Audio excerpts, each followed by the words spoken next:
చేసి దీవించితివి ఆపత్కాలమునా ఆదరణ అందగా నిలిచి ఆశలు చాడలు చూపించితివి శ్రీమంతుడవై సిరికే రాజువై వెతలను బాపి నా స్థితి మార్చవయ్యా. అలనాడు నిన్ను చూడని వ్యక్తిని, అలనాడు నా జీవితం సమాప్తం అనుకున్నా, అప్పుడే నా కుటుంబం లేదనుకున్నా, ఈనాడు నన్ను మార్చింది. ఇక్కడ ఈ స్థితిలో ఉన్నానంటే నన్ను మార్చావు కదయ్యా, నన్ను మార్చావు కదయ్యా. భౌతికంగా నా జీవితాన్ని మార్చి ఆత్మ సంబంధమైన శక్తి కొరకు మార్చుతున్నావయ్యా. చీకటిలో నుంచి వెలుగులోనికి నడిపించావయ్యా. అంధకార పాతాళముల నుంచి జీవములోనికి పరలోకపు వాసులుగా మార్చావయ్యా.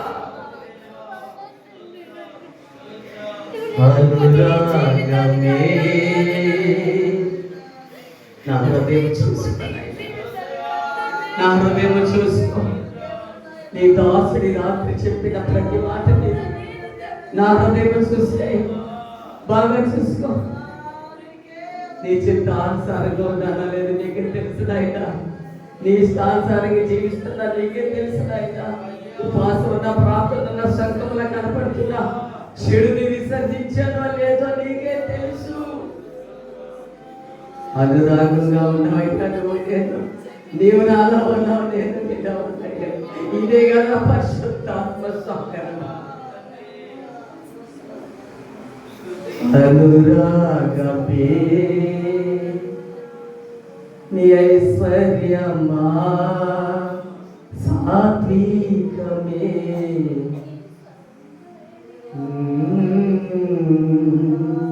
ఇదే కదయ్యా నువ్వు కోరుతుంది. నాలో ఉన్న సౌకర్యం మారు మనసు తగిన ఫలమే కదయ్యా, అది కాదయ్యా నువ్వు కోరుకుంది.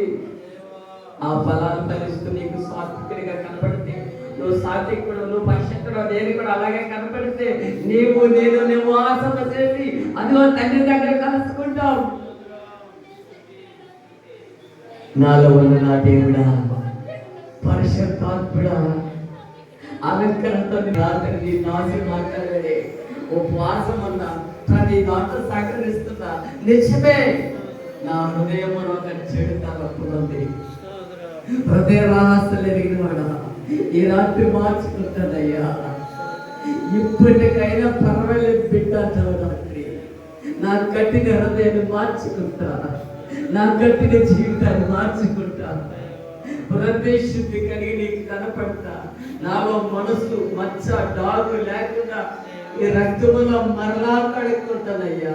ఇప్పటికైనా పర్వాలేదు అనిపిస్తున్నాను. కరడం బట్టి నా విచ్చల వీడి జీవితం మైండ్ నీకు కనపడుతుందయ్యా. ఉపవాసానికి ప్రార్థనకి అర్హత కలిగిన వాడు అవ్వాలంటే ముందు చెడుని విసర్జించమంటున్నావు కదా, అదే నేను చేయలేకపోతున్నాను. నన్ను క్షమించి రాత్రి మార్చుకుంటానయ్యా. సంఘం ఎంతబడే సంఘంగా కావాలి. దాసులుగా మేము, విశ్వాసులుగా మేమంతా కలిసి మా బిడ్డలందరూ మార్చుకోవాలి. మాకు ఇచ్చిన ఈ రక్షణ ఈ ప్రాంతానికి కావాలి. ఈ ప్రాంతం జరిగితే నిన్ను వల్ల నీ పొరుగు వారికి చెప్పలేకపోయావే, నిన్ను నువ్వు కాపాడలేకపోయావే. అలనాడు అందరూ ఎదుట సిగ్గు రాక మునిపే తెగులు చింత యావత్తు ఆ రోజు ఉన్నదాన్ని ఈ రోజు పక్కన పెట్టేసి పరమాత్ముని సన్నిధిలో చక్కగా ఉంటాడయ్యా. చక్కటి తీర్మానం ప్రభు చెప్తున్నాడు ఈ రాత్రి. చక్కటి తీర్మానం, చెడుని విసర్జించి ఆరాధించాం. చెడు మనస్సుతో లేకుండానే ప్రభు సన్నిధిలో ముఖ దర్శనం చేసుకో. హృదయం అంటే అదే శుద్ధి. ఆ హృదయ శుద్ధి కలిగిన వారిని దేవుడు ఆశీర్వదిస్తాడు. దేవుని ఉగ్రత వేరే వాళ్ళ మీదకి వస్తామని అలా కాదు, మునిపే దేవుడికి బిడ్డగానే నిలబడి దైవ సంబంధమైన సంకల్పాల చిత్తాన్ని నెరవేర్చు. దేవుని మహిమలోనికి మంచి తీర్మానం. ఈ రాత్రి మొదటి రాత్రే దేవుడు చక్కపరచుకోమన్నాడు. హృదయాన్ని దేవుడు చూపించుకో. ఎవరికి ఎత్తుగా చూపించబడవయ్యా. మారు మనసు తగిన జీవితమే హృదయ శుద్ధి. దీనిని పరిశుద్ధాత్మలో ప్రార్థించాలి, పరిశుద్ధాత్మలో స్తుతించాలి, పరిశుద్ధాత్మను కలిగి సేవ చేయాలి. పరిశుద్ధాత్మతోనే నివాసము. చెడుని విసర్జించటమే